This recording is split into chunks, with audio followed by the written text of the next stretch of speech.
But I mean, in terms, if we saw performance from you on that day, even as half as good as what we saw in the sparring today, do you think it would have been a different matter? Oh, Do you reckon? you know, man. The way you are now, if you were to get in the ring with him. Yeah, I destroy him. I destroy Skill and all of these guys. Yeah. But the thing is, they can say their last victory was they won their last fight against me. So you know, congratulations to them. But I know now that I'm coming into my peak, and if they ever step into the ring with me, It'll be they're all gonna get dealt with.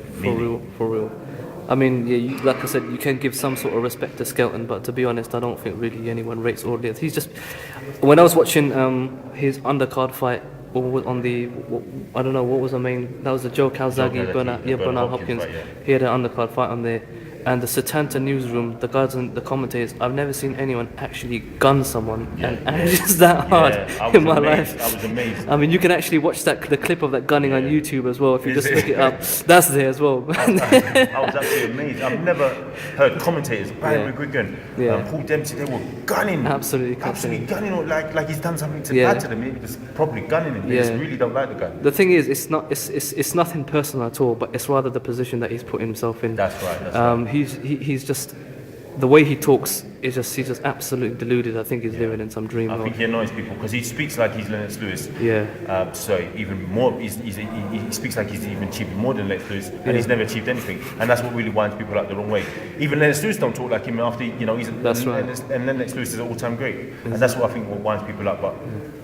But I mean, anyway, well, that's enough. Audley Harrison. So I mean, if he's watching or whatnot, I mean, if he wants to come down, if he wants to have a fight, that's all. That's down to him. Audley Harrison, man. If you want some, come bring it, man.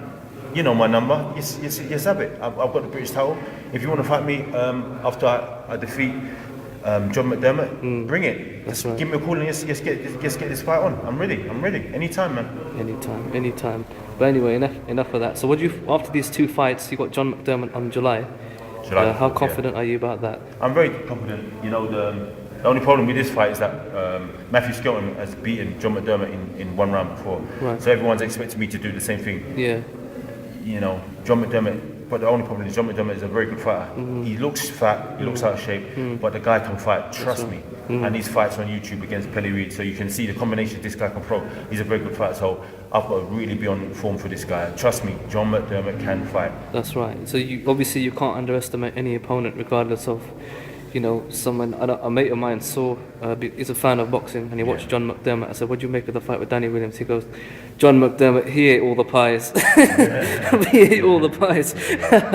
But still, you can't underestimate anyone. You have to respect whoever you get into the ring with, basically. He reminds me of an old fighter called Tony Tubbs. He looks fat and he's out of shape, but when you see his hands go, he can throw very fast shots. He's a very good fighter. What a name, eh? Tony Tubbs.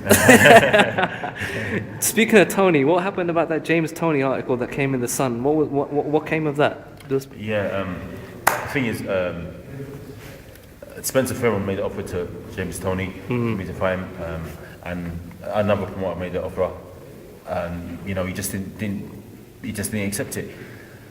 He said he wanted $1 million to fight Danny Williams, and I'm thinking, who's going to pay that? So he basically bought himself out of the fight, so there's never going to be a fight with me and James Toney. Right. Who I rate is a fantastic fighter. I think he's an absolutely superb fighter, and I watched a lot of James Toney. If you watch my spar, a lot of the shoulder moves, that's right. These are all from James Toney. John Toney is an absolute superb fighter. I love him, and I think he's absolutely superb. In fact, after this fight, I'd like to go to America and actually watch him train, because I think he's absolutely superb. He's an absolute genius. He's a genius.